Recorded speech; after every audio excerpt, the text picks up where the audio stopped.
यो चाहिँ मेरो फुलबारी हो। पुरै यतातिर चाहिँ मैले फुल रोपिरहेको थिएँ अनि त्यस्तो धेरै उम्रेन र पछाडि यो खोसमसु भन्ने पनि मैले रोपेँ।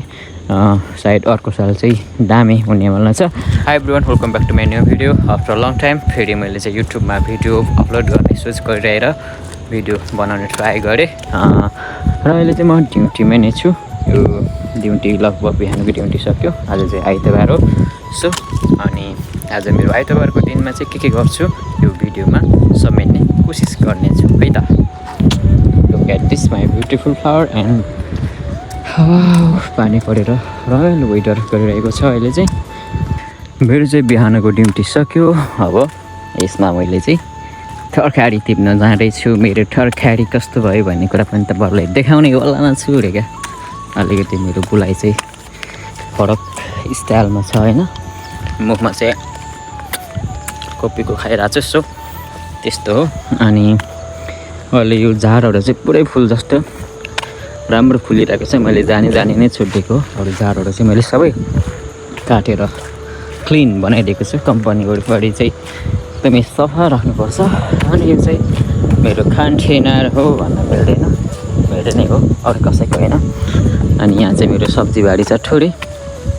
मेरो सब्जी बारी पनि म तपाईँहरूलाई भिजिट गराउने वालामा छु। आजको दिनमा चाहिँ धेरै भएको थियो युट्युबमा भिडियो हाल्न छोडेको। अहिले चाहिँ फेरि यसो मेमोरी हुन्छ भनेर चाहिँ कोसिस गरिरहेको छु। त्यसमा टमाटो 2 बोट रोपेको तर सफल हुन सकेन। टमाटर चाहिँ पुरै ठुल्ठुलो भएको छ अनि पाक्ने चाहिँ सुरु भएको छैन। उसको नचाहिने पातहरू चाहिँ फालिदिनुपर्छ। यो चाहिँ पहिला नै फाल्नुपर्ने थियो तर मैले फाल्ने समय मिलाउन सकिनँ। त्यसमा मेरो टमाटरप्रति माफी चाहन्छु। यो ठुल्ठुलो चाहिँ भयो तर यो कहिले रातो हुने हो। यो टमाटर रातो भएछ। अरू नै अलिअलि हुन लागेर रहेछ। यसो खे अब यो टमाटर खेती कसरी गर्ने भन्ने कुरा पनि सिक्नुपर्ने अवस्था आइसक्यो होइन गाइस। ओके, टमाटरलाई अहिले यति नै काटिदिउँ।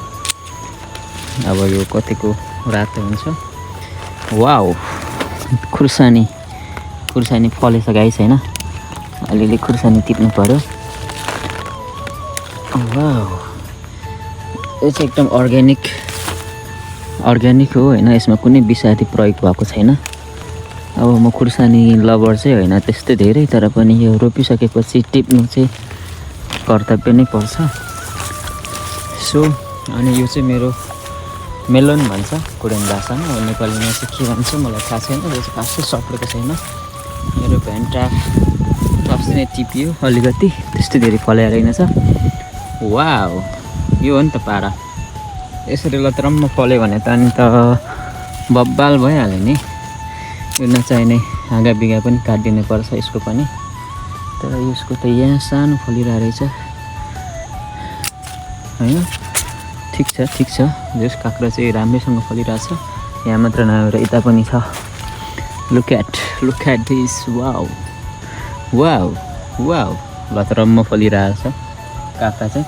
अनि यो चाहिँ मेरो करेला भयो। करेला पनि थाङ्क्रो नपाएर झिक्री नपाएर यतातिर कता जाम भइरहेछ। जहिले म यतातिर यसो गरिदिन्छु तर बाटो भिराइहाल्छ होइन। अलिकति भनेको मान्दैन त्यस्तो छ। अनि यो चाहिँ मेरो झिङ्गा घिरौला जे भने पनि घिरौला हो। अनि यो पनि करेला नै हो। यो पनि करेला भयो। खुर्सानी पनि वाउ फलिरहेछ। यता पनि वाउ फलिरहेछ खुर्सानी। अनि यो चाहिँ खोइ के जाति हो मलाई थाहा छैन। साउगाले रोप्नुपर्छ भने रोपेको। यो पनि घिरौला नै हो। यतातिर पन्छाइदिन्छु। मान्दैन जति गरे नि मान्दैन। ल यहाँ बस भनेको होइन। त्यस आज चाहिँ काँक्रा दौडो रूपमा टिप्ने वालामा छु। अनि भेन्टा चाहिँ अझै टिप्ने बेला भएको रहेनछ। सो ओके, यसको पनि नचाहिने पातहरू हाँगा बिगाहरू काटिदिनु पर्ने हुन्छ। अनि चाहिँ गजबले फल्छ भन्ने कि के भन्ने होइन। अब यो माया नलागिकन काटिदिएर फालिदिनुपर्छ। माया गरेर राखिराख्यो भने अरू फल्दैन। फल्छ भन्नु कि के भन्छ हौ यो काँक्रालाई। यत्तिको गऱ्यो भने त अनि त म सफल किसान भइहालेँ नि। होइन गाइस, यसपालि चाहिँ मैले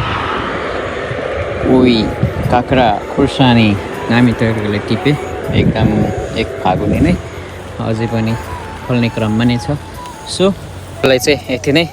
सो मैले तरकारी आफूले रोपेको यति चाहिँ मैले आज फर्स्ट टाइम त होइन, अस्ति पनि धेरै काँक्राहरू चाहिँ खायो। खुर्सानी चाहिँ फर्स्ट टाइम टिपेँ। सो आजको मेरो आइतबार यसरी नै चल्दैछ। अब लगेर चटपटे बनाएर खानुपर्छ। ओके। सो गाइज, फेरि पनि मैले युट्युबमा भिडियो हाल्ने जमर्को गर्ने कोसिस गरिरहेको छु। सो तपाईँले देख्नुहुन्छ सब्सक्राइब गर्न चाहिँ नभुल्नु होला है त गाइज। अनि आजको मौसम भन्नुहुन्छ भने एकदमै झरी पर्न कोसिस गरिरहेको छ। घरि पानी पर्ने रोकिने, घरि पनि रोकिने चलिरहेको छ। यसलाई चाहिँ छाङमा जल भन्छ कोरियन भाषामा, नेपालीमा बर्खाको झरी भन्छ। पुरा बादल पनि लागिरहेको छ। एकदमै चिसो चिसो मौसम, रमाइलो भाइब्स आइरहेको छ है त गाइस। वाउ।